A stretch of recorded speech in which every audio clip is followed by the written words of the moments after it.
ಬೆಳಗಾವಿ ಜಿಲ್ಲೆಯ ರಾಮದುರ್ಗ ತಾಲೂಕಿನ ಬೋಚಬಾಳ ಗ್ರಾಮದಲ್ಲಿ ವರ್ಷ ಪದ್ಧತಿಯಂತೆ ಈ ವರ್ಷವೂ ಕೂಡ ಗ್ರಾಮದ ಶ್ರೀ ದುರ್ಗಾದೇವಿ ಜಾತ್ರಾ ಮಹೋತ್ಸವ ಡಿಸೆಂಬರ್ 3ರಿಂದ 5ನೇ ತಾರೀಕಿನವರೆಗೆ ನಡೆಯಲಿದ್ದು, ಸುಮಾರು 3 ದಿನಗಳ ಕಾಲ ಈ ಜಾತ್ರಾ ಮಹೋತ್ಸವವು ನಡೆಯಲಿದ್ದು, ಪ್ರತಿದಿನ ದೇವತೆಗಳ ಪೂಜೆ, ಅಭಿಷೇಕ ಮುಂತಾದ ಧಾರ್ಮಿಕ ಕಾರ್ಯಕ್ರಮಗಳು ನಡೆಯಲಿದ್ದು, ಇಂದು ಸಾಯಂಕಾಲ 5:30ಕ್ಕೆ ಮಹಾರಥೋತ್ಸವವು ಜರುಗಲಿದ್ದು, ತದನಂತರ ಸುಂದರ ಸಾಮಾಜಿಕ ನಾಟಕಗಳು ನಡೆಯಲಿದ್ದು, ನಮ್ಮ ವಾಹಿನಿಯೊಂದಿಗೆ ಗ್ರಾಮದ ಮುಖಂಡರು ಹಾಗೂ ಜಾತ್ರಾ ಮಹೋತ್ಸವ ಸಮಿತಿಯ ಹಿರಿಯರು ಜಾತ್ರೆಯ ಕುರಿತು ವಿವರಣೆಯನ್ನು ನೀಡಿದ್ದು ಹೀಗೆ ವೀಕ್ಷಕರೇ. ಬೆಳಗಾವಿ ಜಿಲ್ಲೆಯ ರಾಮದುರ್ಗ ತಾಲೂಕಿನ ಪೈಕಿ ಬೋಚಬಾಳ ಗ್ರಾಮದಲ್ಲಿ ಪ್ರತಿ ವರ್ಷದಂತೆ ಈ ವರ್ಷವೂ ಕೂಡ ದುರ್ಗಾದೇವಿ ಜಾತ್ರಾ ಮಹೋತ್ಸವ ಹಾಗೂ ರಥೋತ್ಸವದ ಕುರಿತಾಗಿ 4ನೇ ತಾರೀಕು ಡಿಸೆಂಬರ್ ತಿಂಗಳ 2025ನೇ ದಿನದಂದು ನಾವು ಜಾತ್ರಾ ಮಹೋತ್ಸವ ಹಾಗೂ ರಥೋತ್ಸವ ಕಾರ್ಯಕ್ರಮವನ್ನು ಹಮ್ಮಿಕೊಳ್ಳಲಾಗಿದ್ದು, ಈ ಒಂದು ದುರ್ಗಾದೇವಿ ಜಾತ್ರಾ ನಿಮಿತ್ತವಾಗಿ ಹಲವಾರು ಕಾರ್ಯಕ್ರಮಗಳನ್ನ ನಮ್ಮ ಗ್ರಾಮದಲ್ಲಿ ಹಮ್ಮಿಕೊಳ್ಳಲಾಗ್ತದೆ.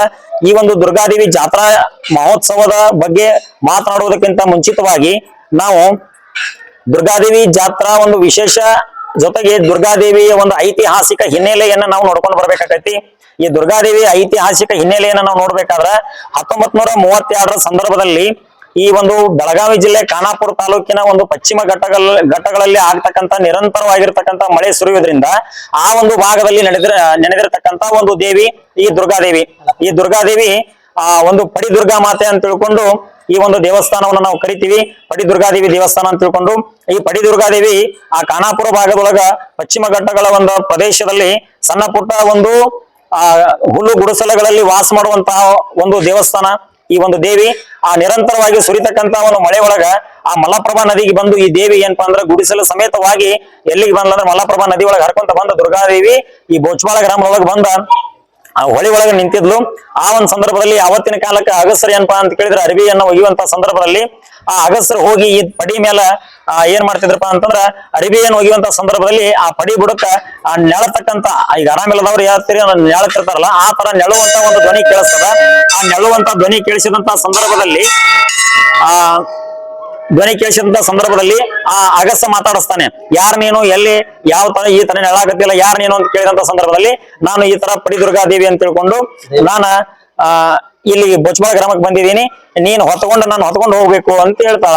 ಅವಾಗ ಎಲ್ಲಿಗೆ ಹೊತ್ಕೊಂಡು ಹೋಗುದು, ನೀವ್ ಹೊತ್ಕೊಂಡು ನೀವ್ 3 ಕಡೆ ಹೋಗು, ನಾನು ಎಲ್ಲಿ ವಜ್ಜೆ ಆಗ್ತೀನಿ ಅಲ್ಲಿ ಇಳಿಸು ಅಂತ ತಿಳ್ಕೊಂಡ ಒಂದು ಮಾಹಿತಿಯನ್ನು ಕೊಟ್ಟಾಗ ಅದೇ ಪ್ರಕಾರ ಅಗಸ ಈ ಕಲ್ಪಡಿಯನ್ನು ಹೊತ್ಕೊಂಡು ಬಂದು ಇಲ್ಲಿ ವಜ್ಜೆ ಆದಂತ ಸಂದರ್ಭದಲ್ಲಿ ಈ ಊರು ಬಿಟ್ಟ ಅವತ್ತಿನ ದಿನಮಾನಕ್ಕೆ 50 ಮಾರು ದೂರ ಅಂತ ತಿಳ್ಕೊಂಡ ನಾವು ಈ ಒಂದು ಜನಪದ ಶೈಲಿ ಮತ್ತು ಡೊಳ್ಳಿನ ಪದದ ಶೈಲಿ ಒಳಗೆ ನಾವು ನೋಡ್ಕೋತೀವಿ. ಆ ಊರು ಬಿಟ್ಟ 50 ಮಾರ ಪ್ರದೇಶದೊಳಗ ಬಂದು ನೆಲೆಸಿ ಅವತ್ತಿನ ದಿನ ಭಕ್ತಾದಿಗಳೆಲ್ಲರೂ ಇಲ್ಲಿ ಓಡಿ ಬಂದಾಗ ಒಂದೊಂದು ಮನೆತನಕ್ಕೆ ಒಂದೊಂದು ಏನಪ್ಪಾ ಅಂತಂದ್ರ ಬಾಬತ್ತಗಳನ್ನ ಕೊಡುವಂತ ವಿಚಾರವನ್ನು ಕೂಡ ಅವತ್ತಿನ ದಿನ ಕಂಡುಕೊಂಡಾರೆ. ಗೌಡರಿಗೆ ತೇರು ಕಟ್ಟುವಂತದ್ದಾಗ್ಲಿ, ಬಡಗೇರಿಗೆ ತೇರು ಕಟ್ಟುವಂತದ್ದಾಗ್ಲಿ, ಜೊತೆಗೆ ವಾರಿಮನಿಯವರಿಗೆ 21 ಮುತ್ತೈದೆಯರ ಒಂದು ಕಟ್ಟೆಯನ್ನ ನಿರ್ಮಾಣ ಮಾಡುವಂತದ್ದಾಗ್ಲಿ, ಮತ್ತು ತಾರಿಯಾಳ ಬಂಧುಗಳಿಗೆ ಮೇಟಿ ಮನೆತನ ಅಂತ ಹೇಳ್ಕೊಂಡು ಮೇಟಿಯನ್ನು ಒಗೆಯುವಂತದ್ದಾಗ್ಲಿ, ಅಟಗಲ ಮನೆತನಕ್ಕೆ ರಂಗದ ಜೋಳವನ್ನು ಕೊಡುವಂತದ್ದಾಗ್ಲಿ, ಹೊತ್ಕೊಂಡು ಬರುವಂತ ವ್ಯವಸ್ಥೆ ಆಗ್ಲಿ, ಜೊತೆಗೆ ಇಲ್ಲಿ ಕರಸನ್ನವ್ರ ಅಂತ ತಿಳ್ಕೊಂಡು ಆ ಬೇವಿನ ಕಟ್ಟೆಯನ್ನು ಕಟ್ಟುವುದಾಗ್ಲಿ, ಜೊತೆಗೆ ಜೋಗಿ ಮತ್ತು ತಾರ್ಯಾಳ ಬಂಧುಗಳಿಂದ ಈ ಪಲ್ಲಕ್ಕಿ ಉತ್ಸವವನ್ನು ಹೊತ್ಕೊಂಡು ಮೆರೆಸ್ತಕ್ಕಂಥದ್ದಾಗ್ಲಿ, ಜೊತೆಗೆ ಈ ಹಲವಾರು ಏನೋ ಬಾಬತ್ತುಗಳನ್ನ ಅವತ್ತಿನ ಬೋಚಬಾಳ ಗ್ರಾಮದ ಸಮಸ್ತ ಒಂದು ದೈವ ಮಂಡಳಿಗೆ ಅವತ್ತಿನ ಕಾಲಕ್ಕ ದೇವಿ ಒಂದು ಕೂಗಾಡಿ ಹೇಳುವುದರ ಮೂಲಕ ಹಂಚಿರ್ತಕ್ಕಂಥದ್ದು ಅಂತ ತಿಳ್ಕೊಂಡು ನಮ್ಮ ಹಿಂದಿನ ಹಿರಿಯರು ಹೇಳ್ಕೊಂಡು ಬರುವಂತ ಒಂದು ರೀತಿ. ಅದೇ ರೀತಿ ಏನಪ್ಪಾ ಅಂತ ಕೇಳಿದ್ರೆ ಈ ಒಂದು ಜಾತ್ರಾ ಮಹೋತ್ಸವ ಸೋಮವಾರದಿಂದ ಹಿಡ್ಕೊಂಡು ಶುಕ್ರವಾರ ತನಕ ಜರುಗ್ತದ.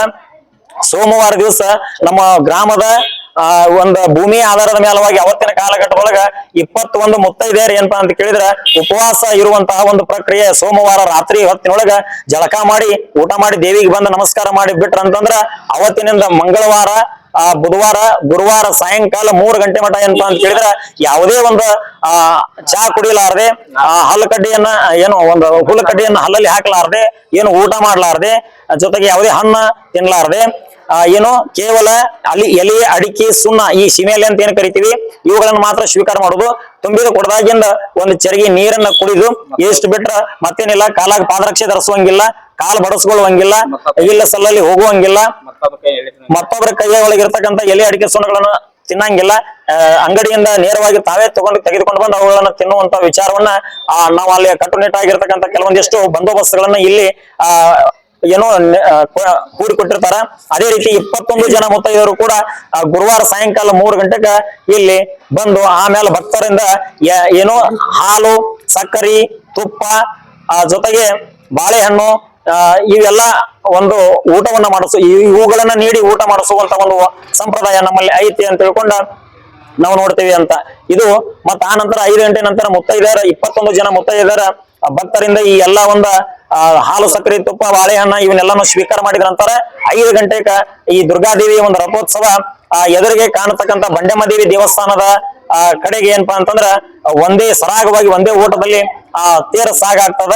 ಅಲ್ಲಿ ಹೋಗಿ ಬಂಡೆಮದೇವಿಗೆ ನಮಸ್ಕಾರ ಮಾಡಿ ಪೂಜೆಯನ್ನು ಮಾಡ್ಕೊಂಡ ವಾಪಸ್ ಅಲ್ಲಿಂದ ನಾವು ತೇರನ್ನು ಹೊಳಸ್ಕೊಂಡ್ ಬಂದ ಇಲ್ಲಿ ಎಲ್ಲಾ ಒಂದು ಭಕ್ತ ಸಮೂಹದವರು ಈ ತೇರ ನಿಂತಲ್ಲಿ ಆ ಒಂದು ಸ್ಥಳಕ್ಕೆ ನಿಲ್ಲಿಸಲಾಗ್ತದ.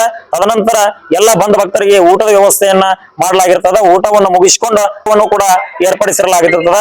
ಹಂಗ ಗುರುವಾರ ದಿವಸ ಇವತ್ತು ಸಂಜೆ ಏನಪ್ಪಾ ಅಂತಂದ್ರೆ ದುರ್ಗಾದೇವಿ ಊರೊಳಗಿನ ಗುಡಿಯಿಂದ ರಾತ್ರಿ ಇಲ್ಲಿ ಈ ಒಂದು ದೇವಸ್ಥಾನಕ್ಕೆ ಬರುವಂತಹದ್ದಾಗ್ಲಿ, ಇವತ್ತಿನ ರಾತ್ರಿ ಇಲ್ಲಿ ಗೀಗಿ ಪದಗಳನ್ನ ಹಮ್ಮಿಕೊಳ್ಳುವಂತದ್ದಾಗ್ಲಿ, ಜೊತೆ ಎಲ್ಲ ಜಾತ್ರಾ ಮಹೋತ್ಸವದ ನಂತರ ರಥೋತ್ಸವದ ನಂತರ ನಾಟಕಗಳನ್ನ ಸಾಮಾಜಿಕ ನಾಟಕಗಳನ್ನ ಸಹಿತ ಏನಪ್ಪಾ ಅಂತಂದ್ರೆ ಹಮ್ಮಿಕೊಳ್ಳುವಂತದ್ದಾಗ್ಲಿ. ಗಂಡು ಭೂಮಿಯಲ್ಲಿ ಪುಂಡ ಹುಲಿ ಅನ್ನುವಂತ ಒಂದು ನಾಟಕವನ್ನ ನಾಳೆ ದಿವಸ ಶುಕ್ರವಾರ ದಿವಸ ಹಗಲಿ ಪುರುಷರ ಹಗ್ಗ ಜಗ್ಗಾಟ ಸ್ಪರ್ಧೆ, ಜೊತೆಗೆ ಶುಕ್ರವಾರ ರಾತ್ರಿ ರಣರಂಗದಲ್ಲಿ ರಣಹದ್ದುಗಳ ಹಾರಾಟ ಅನ್ನುವಂತ ನಮ್ಮೂರನೇ ಯುವಕರೇ ರವಿಚಂದ್ರ ತ್ಯಾಪಿ ಅನ್ನುವಂತ ಯುವಕನಿಂದ ನಿರ್ಮಾಣ ಮಾಡಿರ್ತಕ್ಕಂಥ ಒಂದು ನಾಟಕ, ಅಂತ ಸಾಮಾಜಿಕ ನಾಟಕವನ್ನು ಆಡಿಸ್ತೀವಿ. ಜೊತೆಗೆ ಶನಿವಾರ ದಿವಸ ಹೊನಲ ಬೆಳಕಿನ ಪುರುಷರ ಕಬಡ್ಡಿ ಪಂದ್ಯಾವಳಿಗಳನ್ನು ಕೂಡ ಏರ್ಪಡಿಸಲಾಗ್ತದೆ. ಇಷ್ಟೆಲ್ಲ ಏನಪ್ಪಾ ಅಂದ್ರೆ ಈ ಜಾತ್ರಾ ಮಹೋತ್ಸವದೊಳಗ ಹಲವಾರು ಕಾರ್ಯಕ್ರಮಗಳು ಜರುಗುತ್ತವೆ. ಜೊತೆಗೆ ಪ್ರಸಾದ ವ್ಯವಸ್ಥೆ ಕೂಡ ಮಾಡಲಾಗಿರ್ತದ. ಇತಿಹಾಸದೊಳಗ ಈ ದೇವಿಯ ಒಂದು ಸುತ್ತಮುತ್ತಲಿನ ನಮ್ಮ ಸುತ್ತಮುತ್ತಲಿನ ಇರ್ತಕ್ಕಂಥ ಗ್ರಾಮಗಳಿಂದ ಬಂದಂತ ಭಕ್ತಾದಿಗಳಿಗೂ ಕೂಡ ಇತಿಹಾಸ ಗೊತ್ತೈತಿ. ಈ ದೇವಿಯ ಮಹತ್ವ ಬಹಳ ಐತಿ. ಆ ದೇವಿಯ ಒಂದು ಗರ್ಭಗುಡಿ ಆಗಿನ ಟೈಮ್ದೊಳಗ ಹಿರಿಯರೆಲ್ಲರೂ ಕೂಡ ಸಂಕ್ಷಿಪ್ತವಾದ ಸಣ್ಣ ಗುಡಿ ಕಟ್ಟಿರ್ತಾರೆ. ಫಸ್ಟ್ ಸಣ್ಣ ಗುಡಿ ಕಟ್ಟಿ ಎಷ್ಟೋ ವರ್ಷ ಬಿಟ್ಟಿರ್ತಾರೆ. ಒಂದು ಶತಮಾನದ ಹಿಂದಿನ ಇತಿಹಾಸ ನೋಡ್ಬೇಕಾದ್ರೆ ಗರ್ಭಗುಡಿ ಅವಾಗಿನ ಕಾಲದೊಳಗ ಹಳ್ಳಿ ಒಳಗ ಇನ್ನೂ ಅಷ್ಟೊಂದು ಸುಧಾರಣೆ ಆಗಿರ್ಕಿಲ್ಲ. ಈಗ ಒಂದು 25 ವರ್ಷ ಆಯ್ತು. 25 ವರ್ಷದ ನಂತರ ಎಲ್ಲ 25 ವರ್ಷಗಳ ಹಿಂದೆ ನಾವು ಎಲ್ಲಾ ಯುವಕರು ಆತು, ಗುರು ಹಿರಿಯರಾತು, ಇನ್ನ ದೇವಿ ಪವಾಡ ಒಂದು ಸದೃಶ್ಯ ನೋಡ್ಕೊಂತ ಬಂದಾಗ ನಮ್ಮ ಊರಿನ ಒಂದು ಹೆಮ್ಮೆ ಹೆಚ್ಚಾಗ್ತಾ ಬಂತು. ಆ ಒಂದು ಇತಿಹಾಸವನ್ನು ನಾವು ಪುನರುಚ್ಚರಿಸ್ಕೊಂಡು ಬಂದ ಈ ದೇವಿಯ ಗರ್ಭಗುಡಿಯನ್ನ ಸಣ್ಣ ಗುಡಿ ಇದ್ದದ್ದು ಏನ್ ಮಾಡ್ಬೇಕಪ್ಪ ಅಂತಂದ್ರೆ ಎಲ್ಲರೂ ಕಮಿಟಿಯನ್ನು ಮಾಡ್ಕೊಂಡ ಒಂದು ದೊಡ್ಡ ಗುಡಿ ಹಾಕ್ಸುವಂತ ವಿಚಾರ ಮಾಡಿ ಎಲ್ಲದಕ್ಕೆ ಸ್ಪಂದನೆ ಮಾಡಿದ್ರು. ಪ್ರತಿ ರೈತರು ಪ್ರತಿ ಎಕರೆಗೆ ಇಷ್ಟಿಟ್ಟು ಕೂಡ್ಸಣ ಅಂತೇಳಿ ಅಮೌಂಟ್ ಎಕರೆ ಮ್ಯಾಗ ರೊಕ್ಕ ಹಾಕಿ ದೇವಿಯ ಗುಡಿಯನ್ನ ಭವ್ಯವಾದಂತ ಗುಡಿಯನ್ನ ನಿರ್ಮಾಣ ಮಾಡಿವು. ಎಲ್ಲಾ ಯುವಕರು ಆತು, ಗ್ರಾಮಸ್ಥರಾತು, ಹಿರಿಯರೆಲ್ಲರೂ ಕೂಡ ಈ ದೇವಿಯ ಸೇವೆಯಲ್ಲಿ ಪಾತ್ರರಾಗಿರ್ತಕ್ಕಂಥ ಎಲ್ಲಾ ಗ್ರಾಮದವರು ಯಾವುದೇ ಭೇದ ಭಾವ ಮಾಡುದಿಲ್ಲ. ನಾವೆಚ್ಚ ನೀವೆಚ್ಚ ಅಂತೇಳಿ ಏನ್ ಮಾಡುದಿಲ್ಲ. ಈ ಜಾತ್ರೆ ಒಳಗೆ ಏನ್ ವಿಶೇಷ ಕಾರ್ಯಕ್ರಮಗಳು ನಡೀತಪ್ಪ ಅಂದ್ರ ಬುಧವಾರ ದಿವಸ ಸಾಯಂಕಾಲ ದೇವಿಯ ಒಂದು ಚಿಕ್ಕದಾದ ಗುಡಿ, ಪಲ್ಲಕ್ಕಿ ಗುಡಿ ಅಂತ ಊರೊಳಗೈತಿ. ಆ ಪಲ್ಲಕ್ಕಿ ಗುಡಿಯಿಂದ ದೇವಿಯ ಅಲ್ಲಿಂದ ಮೂರ್ತಿ ತಗೊಂಡು ಪಲ್ಲಕ್ಕಿ ಒಳಗೆ ಕುಂದಿಸ್ಕೊಂಡ ಆ ಪಲ್ಲಕ್ಕಿಯನ್ನ ಮೆರವಣಿಗೆ ಮಾಡ್ಕೊಂತ ಡೊಳ್ಳು ವಾದ್ಯ ಮೇಳಗಳೊಂದಿಗೆ ಊರೊಳಗಿನ ಗರ್ಭಗುಡಿಯಿಂದ ಈ ದೇವಿಯ ಭವ್ಯವಾದ ಒಂದು ಸುಂದರ ಗುಡಿಗೆ ತಗೊಂಡ್ ಬಂದು ಇಲ್ಲಿ ಪಲ್ಲಕ್ಕಿಯನ್ನ ಸ್ಥಾಪನೆ ಮಾಡ್ತಾರೆ. ಪಲ್ಲಕ್ಕಿಯನ್ನ ಸ್ಥಾಪನೆ ಮಾಡಿದ ದಿವಸ ಅವತ್ತ ಎಲ್ ಪೂಜೆ ಅಂತೇಳಿ ಅದೊಂದು ಬಾಬತ್ ಇರುತ್ತೆ. ಅವ್ರೆಲ್ಲರೂ ಕೂಡ ಎಲ್ಲರೂ ಹಿರಿಯರು ಕೂಡ ಎಲ್ ಪೂಜೆಯನ್ನು ಕಟ್ಟಿಸಿ ಆ ಬಳಿಕ ಉಡಿ ತುಂಬುವ ಕಾರ್ಯಕ್ರಮವನ್ನು ಮಾಡ್ತಾರೆ. ದೇವಿಗೆ ಅವತ್ತಿನ ದಿವಸ ಅಭಿಷೇಕ ಕೂಡ ಇರ್ತದೆ. ರಾತ್ರಿ ಅಭಿಷೇಕ ಮಾಡ್ತಾರ. ಪ್ರತಿಯೊಂದು ಮನೆಯಿಂದ ಉಡಿ ಗಂಟೆ ಕಟ್ತಾರ. ಉಡಿ ಗಂಟೆ ಕಟ್ಟಿ ಎಲ್ಲಾ ಉಡಿ ಗಂಟೆಗಳನ್ನ ತಂದು ದೇವಿಯ ಒಂದು ಉಡಿ ತುಂಬುವಂತ ಕಾರ್ಯಕ್ರಮ ಇರ್ತೈತಿ. ಅದಕ್ಕೆ ಈ ಬೋತ್ಬಾಳ್ ಗ್ರಾಮದ ಗ್ರಾಮ ದೇವತೆಯಾದ ದುರ್ಗಾದೇವಿಗೆ ಬರುವಂತ ಭಕ್ತಾದಿಗಳಿಗೆ ನನ್ನ ನಮಸ್ಕಾರಗಳು. ಎಲ್ಲ ನಮ್ಮ ಸುತ್ತಮುತ್ತಲಿನ ಹಳ್ಳಿಗಳಾಗಲಿ, ಆಂಧ್ರದಿಂದ ಆಗಲಿ, ಇಲ್ಲಿ ಮುನ್ನೂರಿಂದ ಆಗಲಿ ಬರುವಂತ ಭಕ್ತಾದಿಗಳಿಗೆ ಸರ್ವರಿಗೂ ಸುಸ್ವಾಗತ. ಪ್ರತಿ ವರ್ಷದ ಜಾತ್ರೆ ನಿಮಿತ್ತವಾದ ದುರ್ಗಾದೇವಿಯಿಂದ ಊರಿನ ಮುಖಂಡರಾದ ಹಿರಿಯರಾದ ಎಲ್ಲರಿಗೆ ಅಣ್ಣ ತಮ್ಮಂದರಾದ ಇಚ್ಛಲಿಸುವತ್ತು ಏನಂದ್ರೆ, ಈಗ ನಾವು ಎಲ್ಲರೂ ಕೂಡಿಕೊಂಡು ಈ ಜಾತ್ರೆ ನಿಮಿತ್ತವಾಗಿ ನಡೆಸಿಕೊಳ್ಳಬೇಕಂತ ಹೇಳಿಕೊಳ್ಳುತ್ತೇನೆ. ಶಾಂತಿನಿಂದ.